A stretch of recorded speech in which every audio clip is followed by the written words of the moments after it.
Hello and welcome to Sunrise Daily this July 20th, 2026. And guess what? It's 26 degrees here in Lagos. I'm Ayo Makinde. Good morning and welcome. It's the beginning of a new week and a lovely Monday morning. I'm Kila. It's been a weekend of fiercely contested battles. One that was decided in the courtroom of democracy and the other on the football pitch. Here in Nigeria, the Nigerian Bar Association elected Oyikansola Badejo Okunsoyan SAN as the 33rd president, making history as the second woman to lead the country's foremost legal body. But what should have been a straightforward celebration has instead been overshadowed by controversy. Allegations of voter suppression, technical glitches, concerns over the integrity of the elections voting process. It's dominated post-election conversations all over social media, with some lawyers demanding explanations from the Electoral Committee. Now, Badejo Okunsoyan defeated fellow senior advocates Olumuyiwa Akimboro and Lateef Omoyemi Akangbe in one of the most closely watched NBA elections in recent history. Now, this contest was preceded by weeks of accusations of a voter register, calls for stronger voter verification, claims that eligible lawyers had been disenfranchised, allegations that the NBA leadership repeatedly denied while insisting the process remained free, fair, and transparent. So we're watching that one. Meanwhile, on the global stage, the football world has a new champion. Spain defeated Argentina 1-0 to win the 2026 FIFA World Cup, ending Argentina's reign as world champions. And capping a month of unforgettable football, we can finally have our men back with the final worthy of the occasion. So, you know, it's a lot of things that happened during this tournament. We're looking at Spain's triumph and what it means for the future of the global game. And Ayo, just so I can get you to speak on these two issues, I am starting a movement, Ayo, for Messi to come to Nigeria and help us bathe a few children. Here, we will provide the children for him. He can do the bathing. He can do the bathing for us. Because Lami Yamal, you know, he bathed the boy, and the boy won. You know, the boys' team won. So we need a few of our children, maybe, to be bathed by Messi, so that we can make some progress. Because I don't like how our football in Nigeria is looking right now. What are your thoughts, Ayo? God. Those of you who don't like the team that Messi plays for, I hope you guys are happy now. Because I think that's what... Yes, we are. We like Messi. We just didn't like the country. But we like Messi. But we had issues. It's really difficult to separate the footballer from his country. And over time, that has been proven over time. Because every time people remember Argentina, they remember Diego Armando Maradona and the Hand of God saga. And so somehow that kind of still plays one way or the other. But please, can we just let bygones be bygones? You know, Messi has earned his hat. He has earned his feather, so we should give it to him. He did a fantastic job. But one thing, Kayla, that for me is outstanding. You know I don't watch live football. The reason I don't watch live football is because I cherish my heart. But the highlights that I saw, the goalkeeper of Argentina deserves an award. Oh my God. The little that I saw, it's like every attack in the highlights that I saw, every attack was from Spain, and almost like Argentina couldn't pull a shot, at least in the short highlights that I saw. Almost like there was no way that Argentina could pull a shot. So it was, that goalkeeper deserves an award. He considered one goal. Of all the attacks that I saw, I mean, that is commendable. So if you want anyone to come and help you do anything to your country, go for the keeper. Forget the superstar Messi. Not that he's not worth it, but as I said, he has earned, his place. And as for the NBA chairman, the president of the NBA, first of all, there are arguments about whether or not she is the first female NBA president. Well, she's the first elected female NBA president, the first one inherited, so to speak, you know, who was vice president when the president was given a higher assignment in the nation at the time. But, you know, for me, the job, for instance, I saw one story, and it would seem like the industry is already giving an assignment to the president. Senior lawyers are calling for the NBA president-elect to unite the divided NBA. For me, that's a very, very strong one. So she has come far. She's a senior advocate of Nigeria. And, of course, the husband is also someone who is very well known in the public relations world. So she's done exceptionally well for herself. And she campaigned, according to her, on the platform of capacity, not gender. And that is outstanding. That is credible. And there are also other sentiments, of course, attached to she's a sister to one of Nigeria's ministers, which is, you know, another matter that can come up altogether. But the fact that someone identified that the NBA is divided is something that I consider very, very crucial. Senior lawyers, not just one, senior lawyers are saying that the NBA is divided and the national president should hopefully be able to pull them together.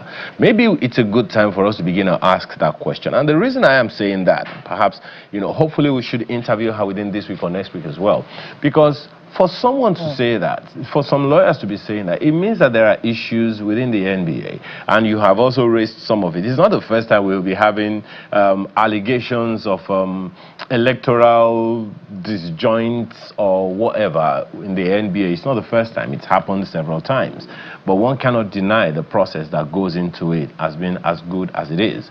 That said and that done, the election has been won and lost. Here we are now. The question is, will all parties now come together as one?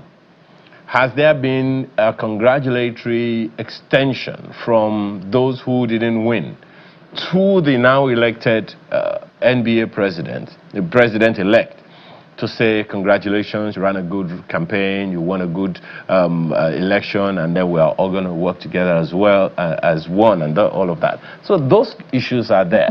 So what are the divisions within the NBA? Because those ones will be crucial to look at. We have the NBA, we have the other bodies that govern the judiciary in Nigeria and the judicial practice in Nigeria. So I'm just waiting for all the conversations that are going to go out about what next for the NBA following this election that's just been won and lost. Kila.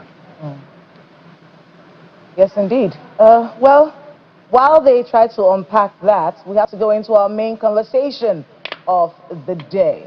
Now, the 69th ordinary session of ECOWAS Authority of Heads of State and Government held in Freetown, Sierra Leone. Regional leaders gathered to deliberate on key political, economic, and security issues affecting West Africa.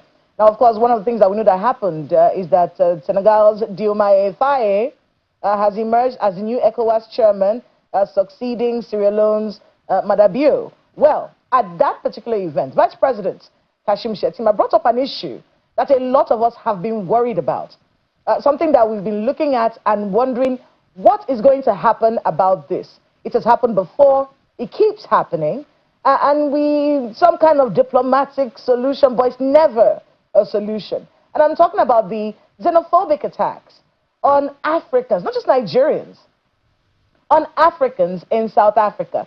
And the Vice President, Kashim Shettima, made the call. He says he's calling on other African countries to lend their voices to unanimously condemn the ongoing Afrophobic attacks, also known as xenophobia, which is what we call it here, in South Africa. Now, he's also informing the African leaders that the Nigerian government had already evacuated 1,490 of its citizens. So 1,490 Nigerians returned, where we rescued them, really, from South Africa, from harm's way, in 7 batches. And we're going to engage further on this particular matter. So tonight, this morning, rather, we have to start the conversation with someone who is joining us from Johannesburg, we have with us Frank Onyekwelu. Frank Onyekwelu is the president, rather, of NICASA.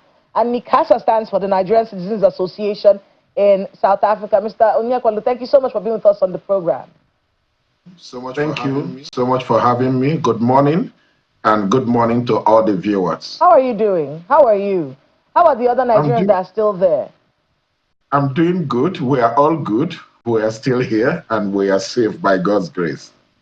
Are there still, people antagonizing, foreigners, especially, let's focus on Nigerians because we're here. Are there people who are still antagonizing Nigerians in South Africa, to your knowledge? Do your members have more complaints? Yeah, it's still coming in. The complaints are still coming. The reports are still coming in. We are on daily basis. We are engaging with all our provincial leaders. We have structures in all the provinces of South Africa, in the entire 9 provinces. We have an executive structure looking after Nigerian community in each of these states. So we, on daily basis, stay in touch with all of them. There have been some scanty protests here and there, some matches, as you may be aware. After the June 30th deadline, they further engaged that they will be marching every Thursday and in some areas every Saturday. So they've been doing that, but not as it was on the 30th. So we've been, engaging with the communities, the police, to ensure the safety of our people, the safety of their businesses, and the protection of lives should any violence or altercation or looting starts. So far, we are monitoring the situation, encouraging our people not to engage them violently, not to engage them or, block their way of march. They have their constitutional right to march. But what we are speaking against is attaching looting and violence or vigilantism on that march. They have right to express their dissatisfaction with their government in terms of service delivery, economic or lack of job, but not at the expense of foreign nationals. So far, that is the situation. But some Nigerians that are still here, many of them still have stable jobs, some still have businesses, some family commitments. Not everybody is evacuated. There are still many of us that are here going about our businesses, even though with some fear and anxiety around it, but then we are hoping that the whole tension will continue to die down gradually. The election is coming forth on November, so many of these are politically sensitized. So it's only after the election in November we will now see if we'll have complete calm. I mean, this is one of the most disappointing stories on the continent, really, and it's a recurring story. The idea, and I'm listening to you talk, the idea that you're going about your business in fear for your lives and your businesses and the losses. You said you were engaging the communities. What kind of engage? What are they saying to you? Because it doesn't seem like they're meeting you anywhere. They're saying leave.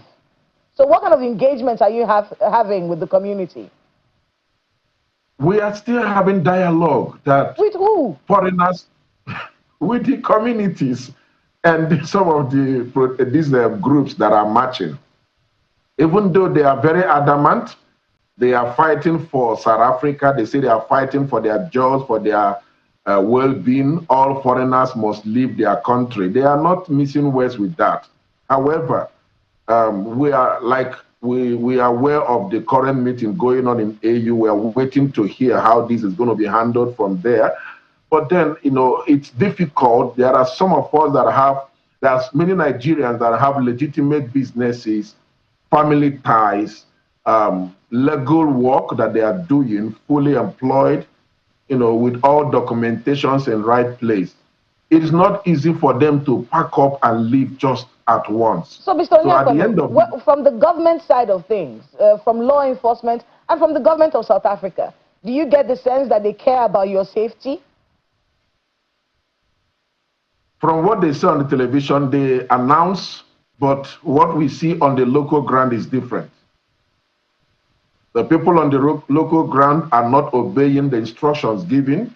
So you get attacks here and there, you get violences here and there, looting of shops or businesses, extortion. It's still happening. And one of the reasons why I say so is because we have not seen some credible arrest on some of the people that are pioneering this march and march or attacks on foreign nationals, on businesses. Had it been that 3, 4, 5, 10, 15, 20 people had been arrested and sent behind bars, then there are some that will retrieve and rest. But at the end of the day, that's why I made bold to say that it is politically motivated, because some of them, they are campaigning for votes. Some of them, they are trying to win the heart of the community to vote their party into election as the election is nearing by. And our Nigerians are the collateral damage when we look at whatever the political ramblings are. So what's the state of commerce? Because I know a lot of our brothers and sisters do business. It's commerce. A lot of us do in South Africa. And then these lootings. I saw a video online over the weekend where some woman, I don't know what, I think she's from Mozambique. I think they had told her that she should hand over her shop to South Africans, you know, and she started destroying everything in the shop. I could understand how she felt. I'd rather destroy it than give it to you. But so talk to us about some of the losses, the lootings. Is there any conversation about, you know, maybe the government's giving you back some money or for the things that have been stolen from you, from the things that have been destroyed? Is there any kind of conversation about that for the Nigerians who have been looted by these South Africans? Unfortunately, like you may have noted, many Nigerians left businesses, household properties, years of investment that were left behind. Some of them that are at the target area of these marches and ran for their lives. They are among the groups over almost 1,500 that were evacuated. Currently, we are negotiating our consulate office in Johannesburg and our embassy in Pretoria. They've issued a circular to all Nigerians to record and register so that we can have a data of the things, people that lost their businesses or their business were looted. Like about on the 5th of July, a Nigerian mechanic workshop was set ablaze with more than 25 cars burnt. And these are, you know, somebody's livelihood. So we are busy gathering data, and we are hoping that our government will engage with South African government on their diplomatic ties to pursue for compensation, even if it's not in monetary form. Some people, maybe they can start their business all over again. Some people, maybe they can receive opportunity to start over again, or support or encouragement, or maybe to sell whatever they have. Any form of compensation will go a long way for them to restart their life. Many of them who have been repatriated to Nigeria, how do they reintegrate into the system? How do they start up life again? So we are hoping our Senate, our Parliament, our House of Assembly, our government will engage with South African government. Already we have seen some news in the media where the South African, the spokesperson from the presidency is saying that they are not going to do any compensation. If any property bought in South Africa, it remains South African property. It's a property bought with crime money. And we wanted that to be debunked, because Nigerians that are here have been painted red by an action of a few, and then you are nationalizing entire country for crime. All right. And I stand to say, nationality is not criminality. That prejudice or stereotype must stop. All right, Frank, my colleague in Lagos, Ayo, has a few questions for you. Go ahead, Ayo. Thank you, Kila. Mr. Onyekwelu, I really do not envy you, especially because you have to practically speak for all Nigerians in South Africa, and it must be really, really trying. But my question is a bit historical. There was a survey in 1997 that showed that 6% of South Africans were tolerant of immigration, only 6%. And in another survey cited in 2001, we understand that 75% of South Africans held negative perceptions about black African foreigners. And furthermore, we have heard in subsequent years that the issue never really went away.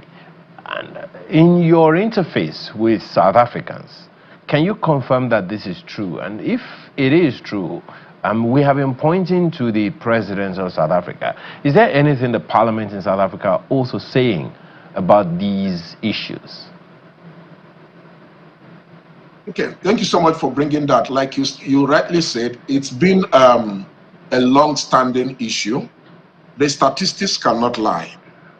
The fact that let me say, African migrants in South Africa, their statistics number is quite low in terms of compared to the general South African population statistics.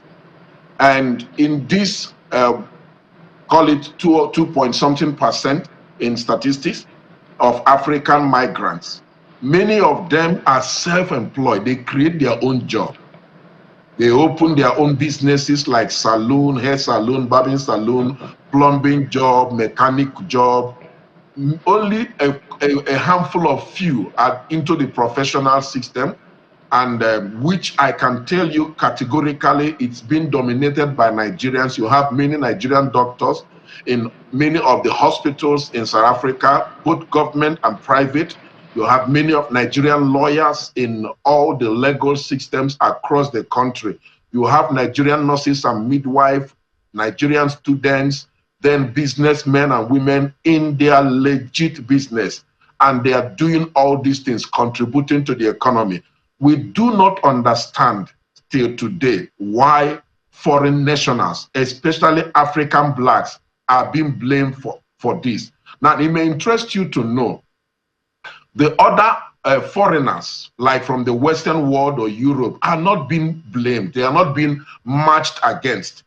So this is a kind of Afrophobia situation, a hate against black, hating black. And that is why we are crying out. Unfortunately, one of the politicians or a party leader in South Africa is also joining to cry out that this is not in order. It's a black against black hate, which is being sponsored by some underground syndicate. However, what we are saying is that Parliament should come out clear.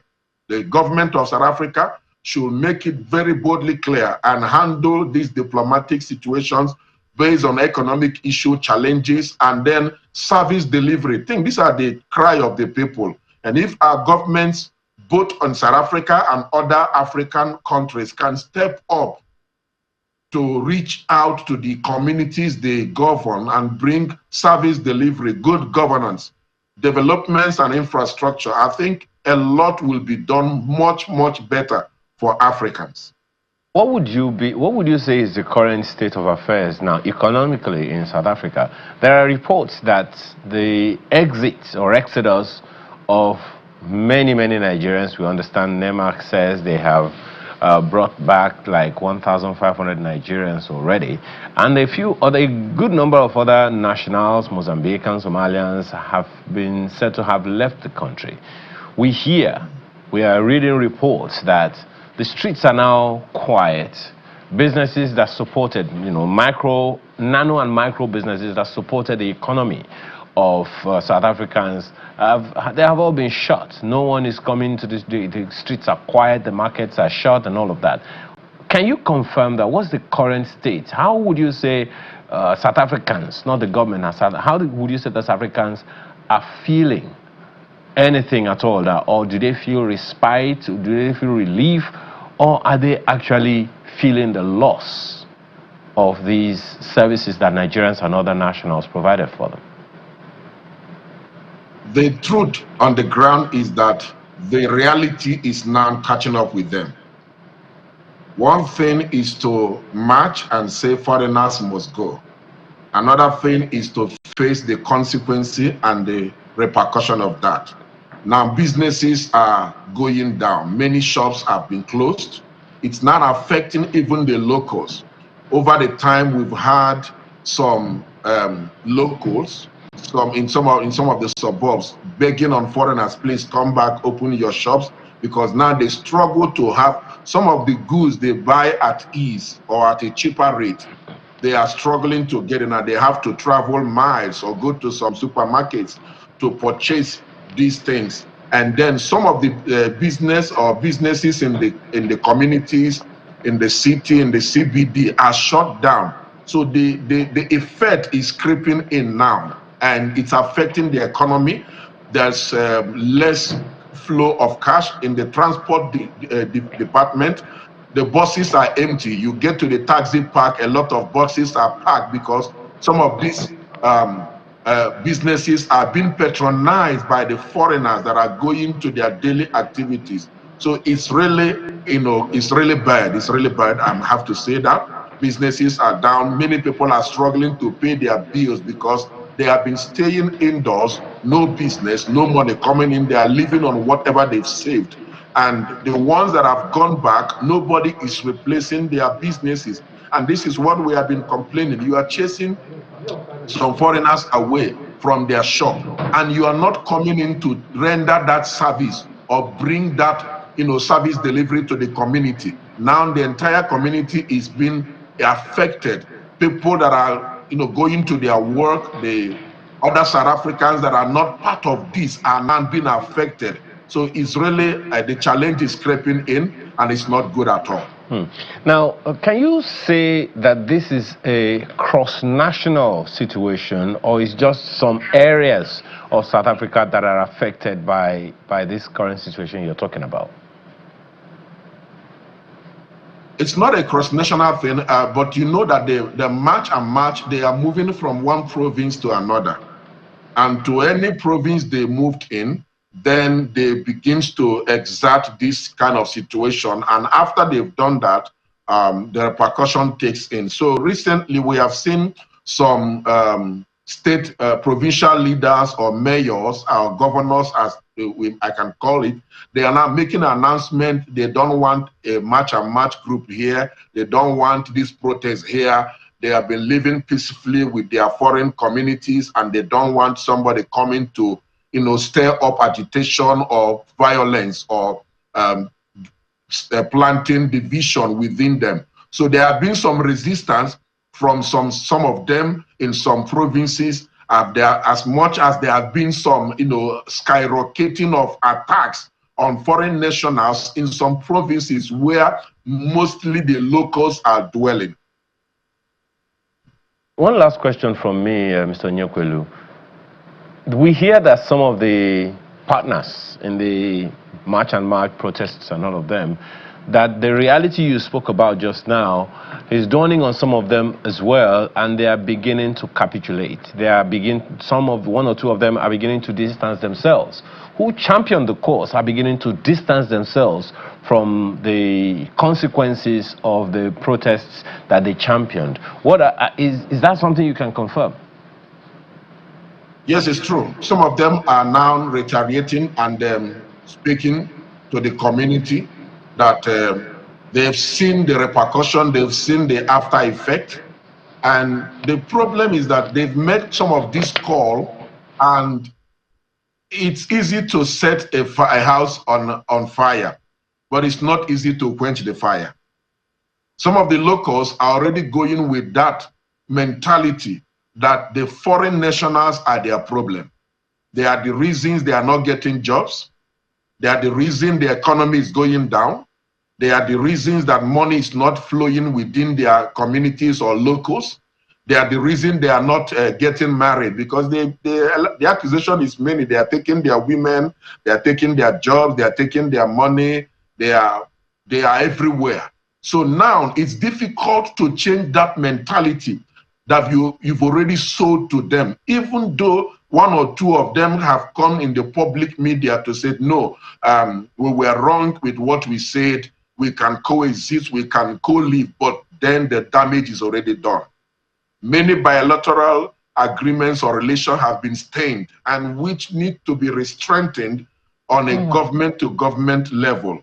But then from community to community level, we still need to engage, have some dialogue, we can coexist, we can co-live together, we can build the African economy, not just South Africa, the entire African economy together by maintaining our commercial business, trade rules and intercontinental business agreements. These are the things we are bringing on the table, that if we can really go that route, but then the truth is that the damage is already done.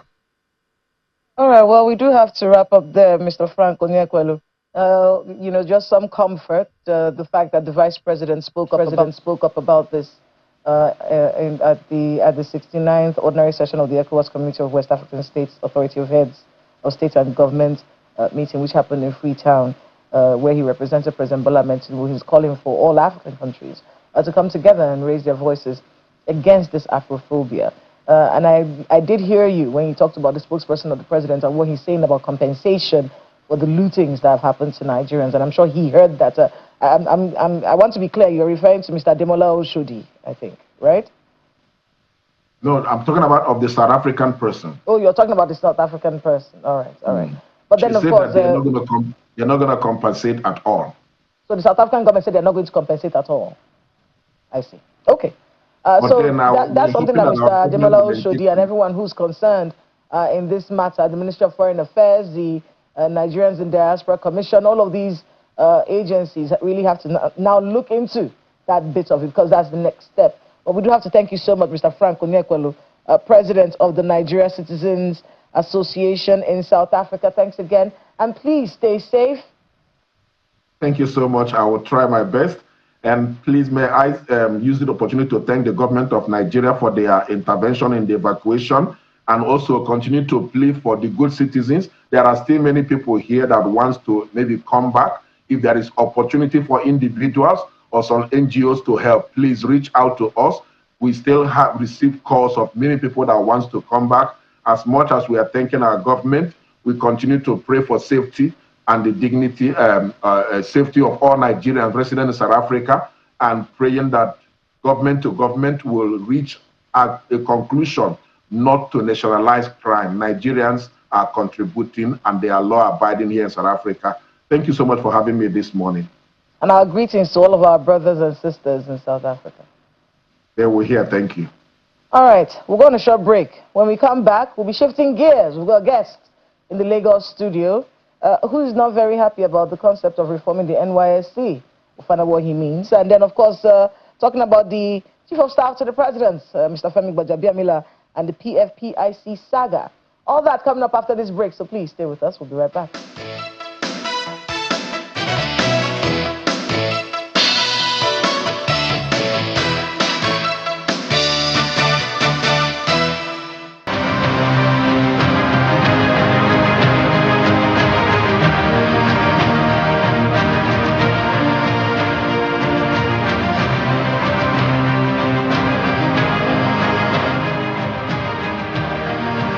Thank you so much for staying with us this morning. Professor Anthony Kila joins us today. He's a Jean Monnet Professor of Strategy and Development here in the studio with me. Thank you so much for joining us this morning. Good morning. Good morning. Let's taper from that conversation about South Africa, Nigerians in South Africa. We just spoke with the president of Nigerian Association of Citizens in South Africa, and as a result of all that's been happening, the Vice President, on behalf of the President, addressed a gathering and said that Nigeria condemns in the stronger terms the recent attacks on its citizens and other Africans in the Republic of South Africa.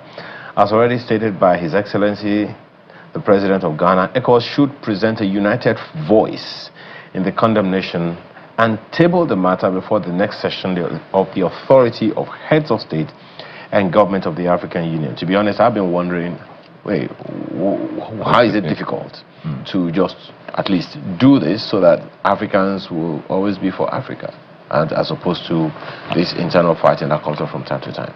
Well, I think the statement of the Vice President was an inevitable statement. You know, if he didn't say that, that would be very deafening silence on that part. But I think it's a bit late.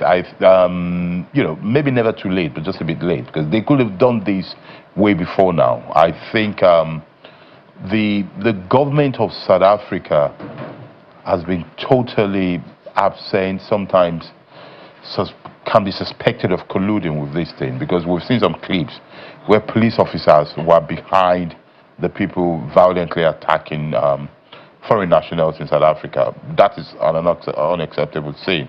And I think Nigeria, ECOWAS, the rest of Africa should have sent clear message. They should have done two things. Number one is that they should have done some diplomatic moves that might not be loud but will have been impactful.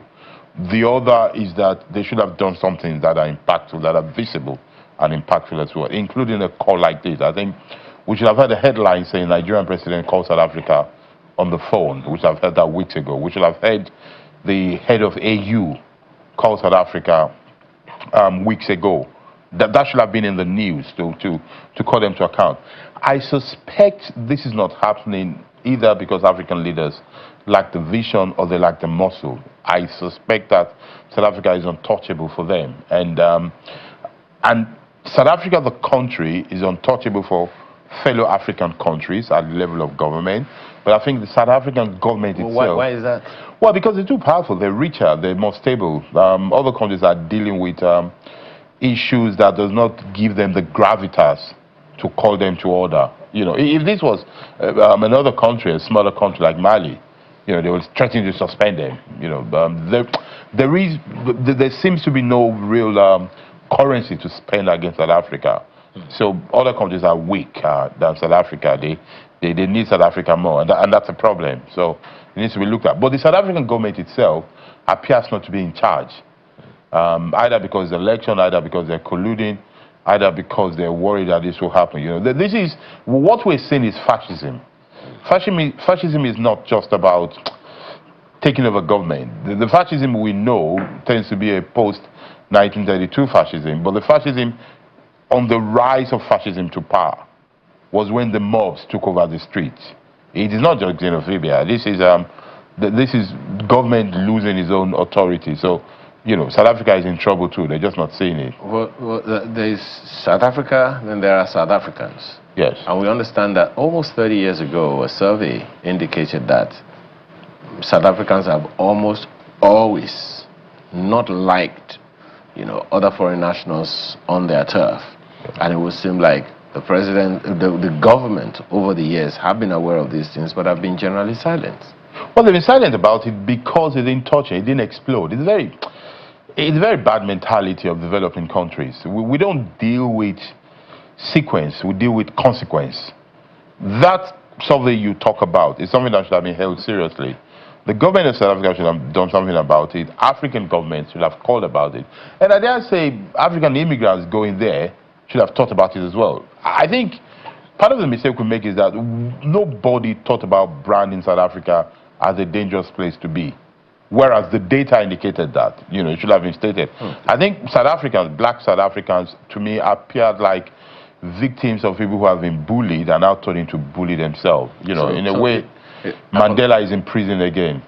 So it would seem like that whole talk about a united Africa is a myth. It's a myth. To that extent, Nkrumah is still waiting. You know, it's, we've not been able to do it because we respect the names, we honor the images, but we betray their ideas and ideals. Okay. Partly because they're not understood. And let's leave that to AU and ECOWAS to deal with. Yes. Also, historically, the first time in 53 years, the federal government of Nigeria is talking about reforming the NYSC. And it would seem like, to some, the idea of the NYSC, the way it was previously structured, where it was military run, so to speak, kind of retained the relic of military rule over the years in the country. But what are your thoughts about the whole idea of reforming the NYSC? Well, my thoughts are that the NYSC, which started in 1973, and this is 2026, needed to be reformed. You cannot govern Nigeria of 2026 with laws and mindset of 1973. The context has changed. The whole world has moved on. A lot has happened since then. So to that extent, it's a move in the right direction. But I think that we're taking the wrong step in the right direction, as it were, because Yes, it needs to be reformed, but the kind of reform we're proposing are the wrong kind of reforms. We are giving answers to questions that we do not fully understand. Our answers are based on assumptions of yesterday, not the questions of today. This reform, because it's something long overdue, which people expected the reform is going to happen, you know, when it eventually came out, it's like an elephant that gave back to a mouse, as it were, because one is expecting a lot. What they've done is not reform, is adjustment, and they've focused on the ringworm instead of treating the leprosy which is in the room. A real reform of NYC was the first question. Where the NYC of yesterday, what was it about? The NYC of today, what is it about? And we're thinking of the next NYC, we should be thinking of the NYC tomorrow. The first question should it be mandatory or optional? What is the purpose of it being mandatory? I don't think they answer that question. My view is that the new NYC should be an optional thing. It should be selective.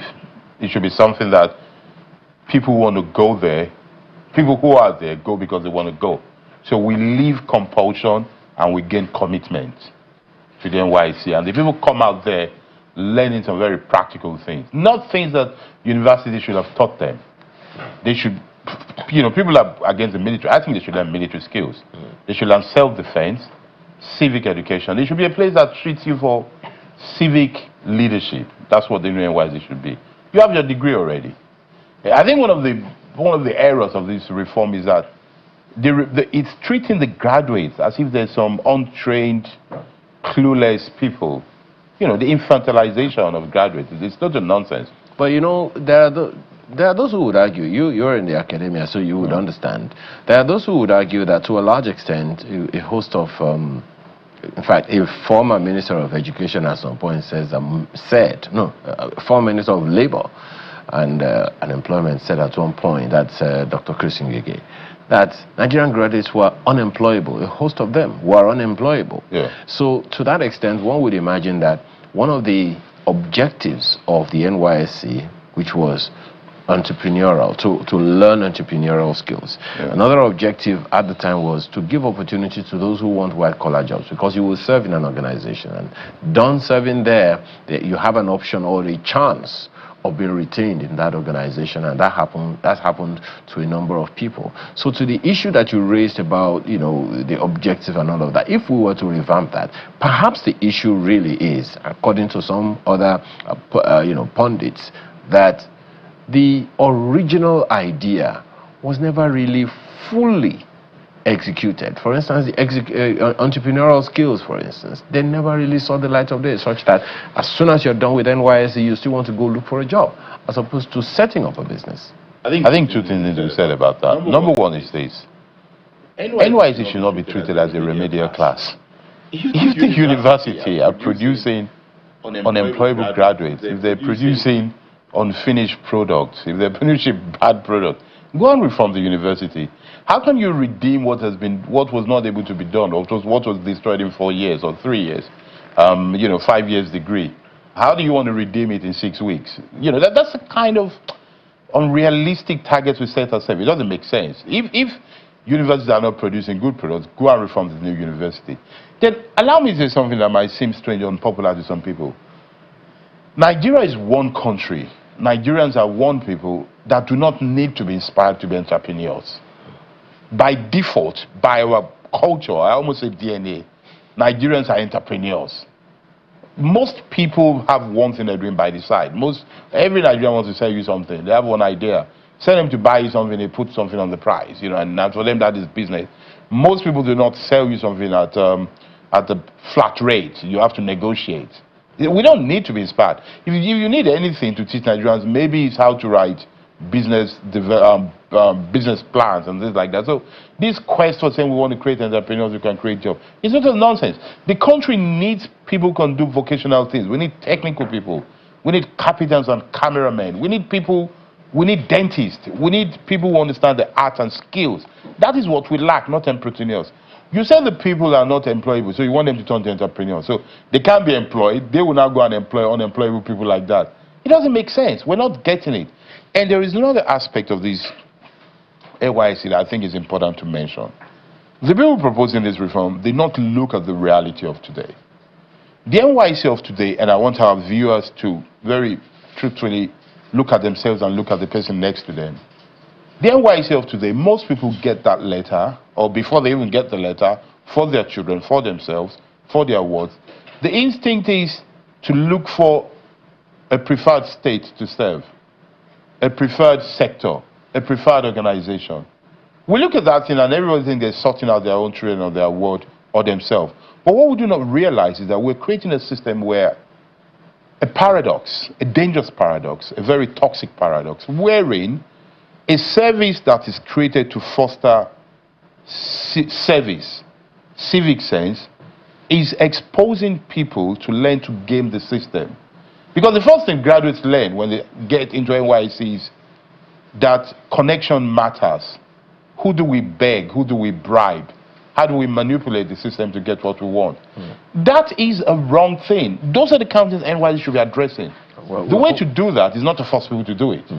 Well, let's just hope that, I mean, that conversation will extend. This reform process will extend to that. I'm sure that Kila has a few questions for you as well. Go ahead, Kila. Morning, Prof. Good morning. Their first lesson in adult civic life is not service, it's gaming the system. And I'm quoting you. Graduates are not clueless street urchins waiting for government to civilize them. you took your time.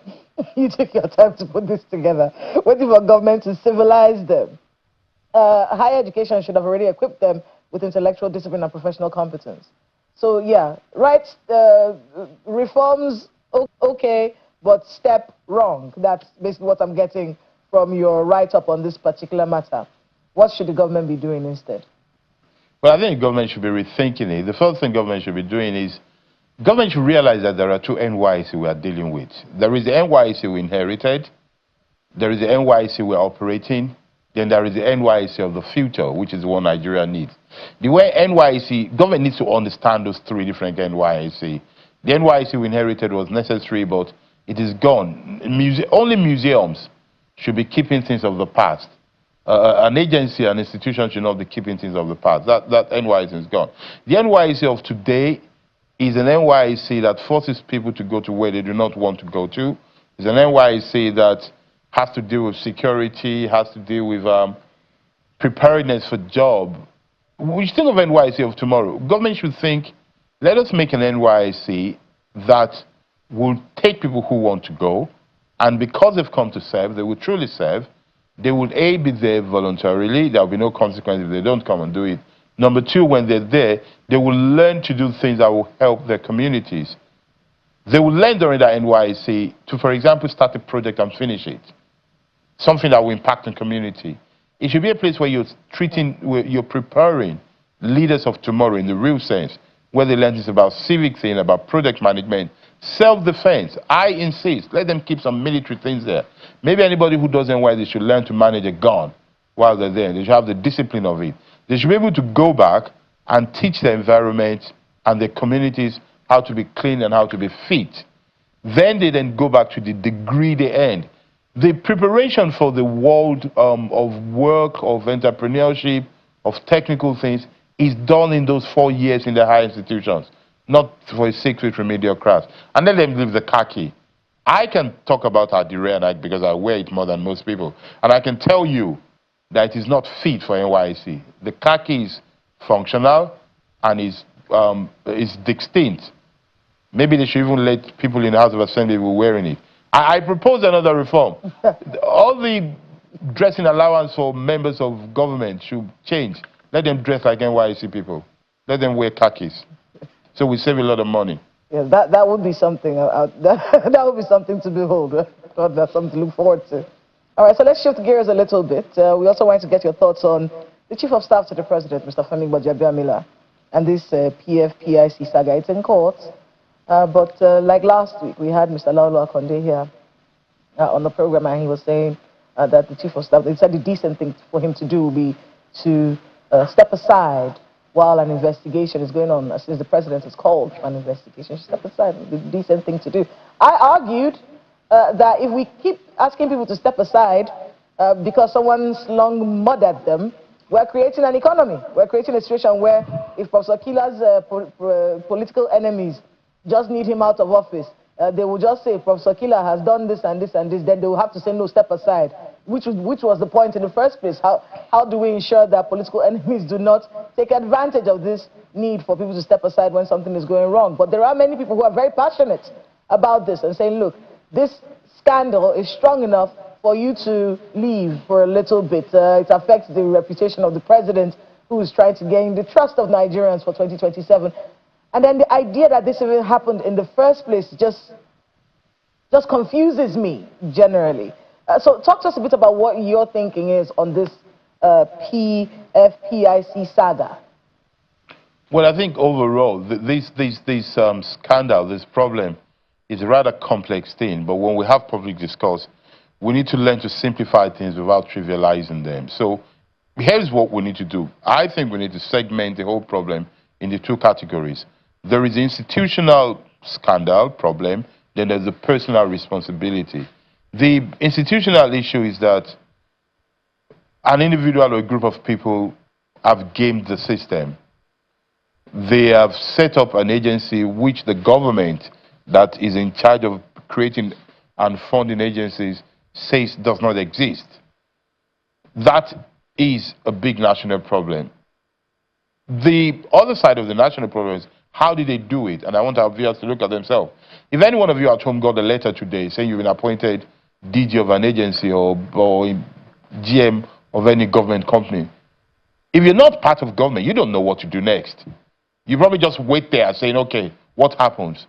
So for somebody to either be been appointed or invented his own appointment and know what to do, who to contact, to get office, to get CBN account, to get staff, is either that person is a good connoisseur of how government works, or that person is aided and abetted by people who know how government works. You know, prima facie understanding should be that.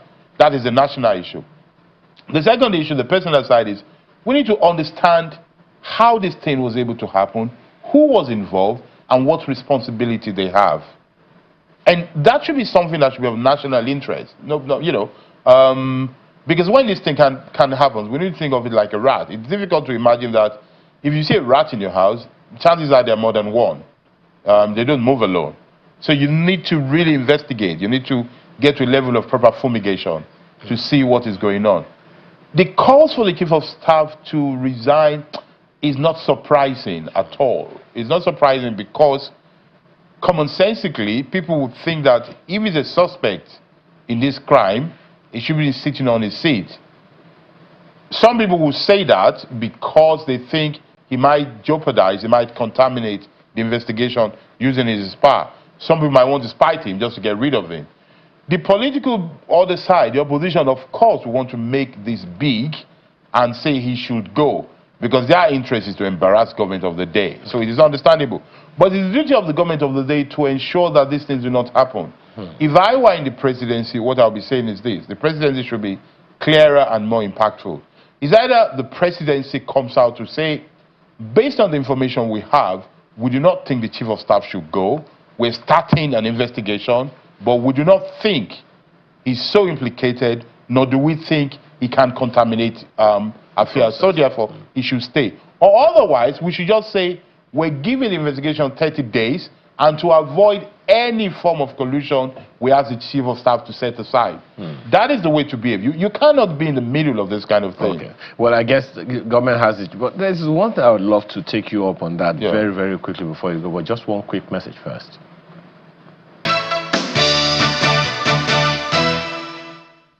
Thank you for staying with us. Just one quick one, Prof. Do you have confidence in the committee set up, the investigation that the president has called for? You can do that in 30 seconds. No, but I have confidence in you. I have confidence that the media will keep bringing us news about it every day. I have confidence that the civil society will not let this go. I have confidence that the opposition will be speaking up. But it's not a matter of confidence or hope. It's about doing the right thing. But whatever the outcome, it's not likely to be pleasing to any party or all sides. That's not true. If you do the right thing, if we insist that the right thing is done, at some point we'll get a logical conclusion. But we should not be fatalistic about it. I think everybody should just do their job. Let the media keep the light on it. Let civil society keep watching. Let opposition keep watching what is going on. And let citizens be alert. And we'll get results. So transparency is the issue. That is the issue. Absolutely. Thank you so much for your time this morning. Professor Anthony Kila is Jean Monnet Professor of Strategy and Development. We appreciate your time and your thoughts today. Thank you for having me. And that's the show this morning. Thank you for the privilege of being a part of your Monday morning. I'm Ayo. Makinde Business Morning is on the hour. And I'm Kayla Magua. Have a great week ahead. Stay safe. See you tomorrow.